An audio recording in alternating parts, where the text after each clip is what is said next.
अरे बुड्ढे, एक काम कर, जल्दी से जाना मेरे लिए राजमा चावल लेके आ। तू क्या खाएगी? छोले चावल। छोले चावल इसके लिए ले आना, ठीक है? देखिए मैडम जी, मैं यहाँ पर गार्ड की नौकरी करता हूँ, आपकी पर्सनल ड्यूटी पर नहीं हूँ मैं। जब चाहे कहीं भेज दें। आपने सुबह भेजा था, जाओ समोसे लेके आओ, मैं ले आया था ना। लेकिन आप ऐसे बार बार कहेंगे तो ये तो गलत है ना।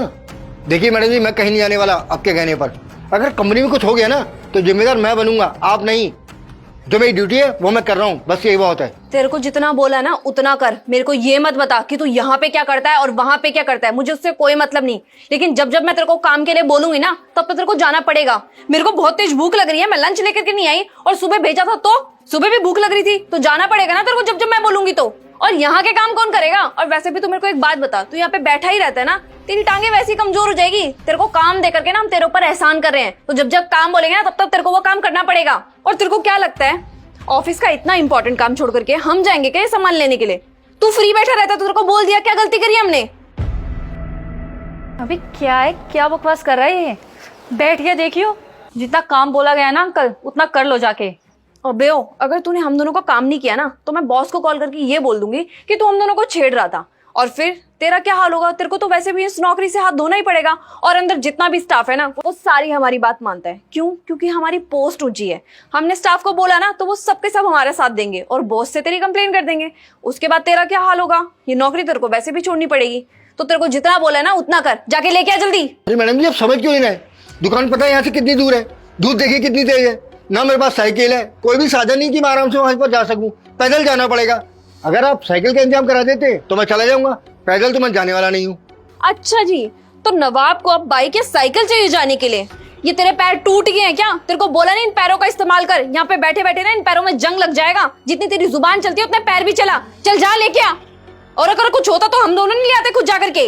ये ऐसे नहीं मानेगा मनीषा, मैं भी सर को कॉल करती हूँ। रहने दीजिए, ठीक है, मैं जाता हूँ, ले आता हूँ आपके लिए। अब कैसे आया तू लाइन पे? जा जल्दी और लेके आ। पहले बोल रही थी तब मान जाता ना, इतनी बहस करने की जरूरत ही नहीं थी। और हाँ, सुबह तू समोसे ठंडे लेके आया था, इस बार राजमा चावल और छोले चावल ना गरम गरम लेके आई हो। बहुत तेज भूख लग रही है हम दोनों को।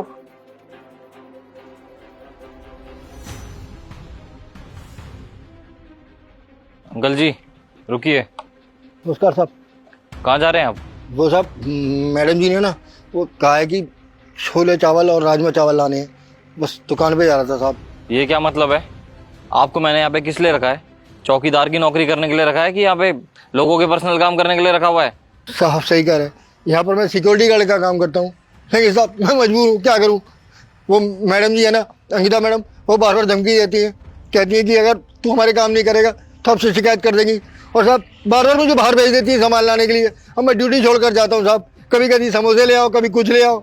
साहब मैं मना करता हूँ तो डांटती हैं, गुस्सा करती हैं। साहब मैं मजबूर हूँ, क्या करूँ। साहब मैं गरीब आदमी हूँ, बड़े लोगों से पंगा तो ले नहीं सकता। मुझे ही सज़ा मिलेगी, मेरी नौकरी चली जाएगी। साहब बताइए क्या कर सकता है गरीब आदमी। और वैसे ही साहब, अगर मैं कोई सफाई दूंगा या आपके आगे अपनी बात रखूंगा ना तो साहब आप भी मेरी बात नहीं मानेंगे, क्योंकि सारा स्टाफ तो उनके साथ है। वो जो बोलेगा वही आप मान लेंगे। इसलिए जो कहती है चुपचाप कर लेता हूँ साहब। अब आप देखिए साहब, बूढ़ा हो चुका हूँ, बाहर कितनी धूप है साहब, आप खुद देख रहे हैं। अब इतनी दूर मुझे खाना लाने के लिए भेज रही है, क्या हालत होगी मेरी। वो नहीं सोचती साहब, बस उनको तो हुक्म चलाना आता है और कहती है ये ला वो ला साहब। लेकिन क्या करें साहब, मजबूरी है। अंकल आपने कभी ये सोचा है अगर आपके पीछे यहाँ पे कुछ चोरी हो जाता है या कुछ गायब हो जाता है, उसका जिम्मेदार कौन होगा? जानते भी हैं आप? जी साहब आप सही कह रहे हैं, यहाँ कुछ भी ऊंच नीच हो जाती है ना तो जिम्मेदार मुझे ही माना जाएगा। लेकिन साहब आप ये भी तो सोचिए, अगर मेरी नौकरी चली गई तो मेरे परिवार का क्या होगा, मेरे बच्चों का क्या होगा साहब। तो इस उम्र में मुझे कौन नौकरी देगा, इसलिए सब कुछ सहन कर रहा हूँ साहब, क्या करूँ। देखिए अंकल, आगे से आप किसी का भी पर्सनल काम नहीं करेंगे। जो आपकी ड्यूटी है आपको वही करनी है, उसके अलावा और कोई काम नहीं करना। जाइए बैठिए। लेकिन साहब अगर मैं खाना नहीं लाऊंगा ना तो आपसे झूठी शिकायत कर देंगी, तो आप तो मेरी नौकरी से निकाल दोगे। तो क्या करूँ साहब, डांटेंगी मुझे वो। कोई नहीं, उसके लिए मैं हूँ, जाओ आप। और इस बार वो आए ना तो उसको साफ साफ मना कर देना कि मैं तुम्हारा नौकर नहीं हूँ कि जो तुम्हारे पर्सनल काम करूँगा। मैं यहाँ पे एक चौकीदार की नौकरी करता हूँ और मैं वही करूँगा। जाइए। ठीक है साहब, आप जैसा कह रहे हैं मैं वैसे ही कह दूंगा। जी साहब।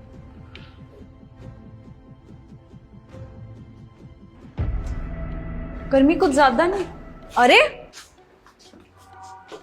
अंकल, आप हमारा खाना लेके आ गए क्या?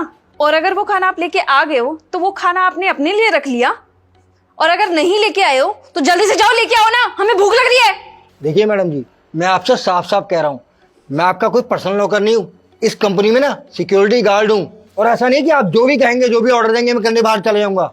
आपके पास बहुत काम है ना, तो मेरे पास भी बहुत काम है, मैं खाली नहीं बैठा।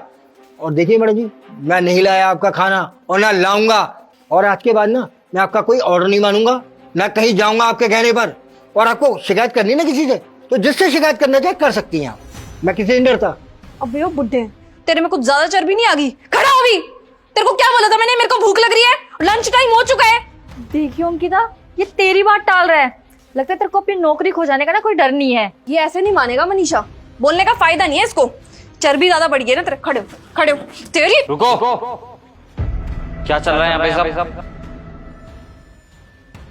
सर आप यहाँ पर, सर अच्छा हुआ ना आप यहाँ पे आ गए। ये देखिए सर, ये मनीषा और मेरे साथ बदतमीजी कर रहा था। पहले मनीषा के साथ की, और जब मैंने इससे पूछा तो ये मेरे ऊपर चौड़ा होने लग गया। वो तो अच्छा है, मुझे पता है इन जैसे लोगों को किस तरीके से हैंडल करना चाहिए, तभी मैं इसको थप्पड़ मार रही थी। सर आपने ना इसको ज्यादा सर पे चढ़ा लिया है, वैसे भी बूढ़ा हो गया ये, इससे क्या यहाँ की देखभाल होगी। मैं तो कहती हूँ इसको निकाल दो। आप जितने भी स्टाफ है ना उनसे पूछ लेना कि सबसे बदतमीजी करता है। मैं इस कंपनी की एचआर हूँ ना सर, तो मैं सोचती थी बेचारा बूढ़ा है, सही नहीं होगा इसको इस एज में निकाल देना, क्योंकि ये फैमिली भी तो पाल रहा होगा ना अपनी। लेकिन आज तो इसने बहुत बदतमीजी कर दी सर, मनीषा के साथ बदतमीजी करी, और मैं जब पूछ रही थी इससे तो मेरे साथ भी बदतमीजी करने की कोशिश की। तो सर मैं तो आपको यही सजेशन दूंगी, इसकी बात मत सुनिए, इसको नौकरी से अभी के अभी निकाल दीजिए। हाँ सर, इसने आज मेरे साथ भी बदतमीजी की है। अच्छा, इन्हें नौकरी से निकाल दो। नौकरी से ये नहीं, तुम दोनों जाओगे। तुम सब क्या कर रहे थे ये मैं अच्छे से देख रहा था। एक तो तुम इनसे बदतमीजी कर रही हो और इन्हीं को थप्पड़ मारने की कोशिश कर रही हो। अरे तुम दोनों के पिता की उम्र क्या है ये? और ये सब क्या है? ये यहाँ के चौकीदार हैं, ना कि तुम लोगों के पर्सनल नौकर हैं कि जो तुम बोलोगे वो करेंगे ये। तुम दोनों इनको नौकरी से निकालने की धमकी देकर इनसे सारे के सारे काम करवा दियो अपने। अरे शर्म नहीं आती तुम लोगों को? अरे इतनी धूप हो रही है बाहर, इतनी गर्मी हो रही है, तुमने एक बार ये भी नहीं सोचा? इतने बुजुर्ग होकर, बल्कि इनके पास कोई साधन भी नहीं है, तो ये जाएंगे कैसे? अरे एक बार तुम ही यहाँ रोड के कोने तक जाकर देखो, तब पता लग जाएगा कि कितनी ज्यादा गर्मी है। और ये फिर भी तुम्हारे सारे काम कर रहे हैं, तुम्हारे एक कहने पर ये चले जाते हैं, और तुम अपनी ऊंची पोस्ट होने का फायदा उठा रही हो। सर मैंने इसको ऐसा कोई काम दिया थोड़ी था। चुप रहो तुम, कुछ नहीं सुनना चाहता मैं। अभी के अभी अपना बैग उठाओ, निकलो यहाँ से। मुझे तुम जैसे बदतमीज एम्प्लॉय ना अपनी कंपनी में नहीं चाहिए। तो अभी के अभी अपना बैग उठाओ, बिना कुछ कहे यहाँ से निकल जाओ। मैं तुम लोगों को अपनी कंपनी में रखने का रिस्क बिल्कुल भी नहीं ले सकता। वो तो अच्छा हुआ आज ये सब कुछ मैंने अपनी आंखों से देख लिया, और बाकी सब कुछ मेरे को अंकल ने ही बता दिया। और शायद अगर मैं नहीं देखता ना तो सारी की सारी गलती अंकल जी की निकलती, और शायद मैं इनको नौकरी से भी निकाल देता, सिर्फ तुम लोगों की वजह से। अरे तुम लोग इतने बदतमीज हो, तुम्हारी इस कंपनी में कोई जगह नहीं है। अभी के अभी अपना बैग उठाओ, निकलो यहाँ से। नहीं सर प्लीज हमें नौकरी से मत निकालिए सर, हमें इस नौकरी की बहुत ज्यादा जरूरत है। I said get out. Sorry sir. Shut up, जाओ यहाँ से, चलो। और अंकल जी, आपको आज से चिंता करने की कोई जरूरत नहीं है। आप किसी के पर्सनल नौकर नहीं हो, चाहे आपको कोई भी कुछ भी काम दे, आपको कहीं जाने की जरूरत नहीं है। आप बैठकर यहाँ पे अपना काम कीजिए। जी साहब, बहुत बहुत धन्यवाद साहब कि आपने मुझ गरीब की बात पर विश्वास किया। कोई बात नहीं अंकल जी, बैठिए आप।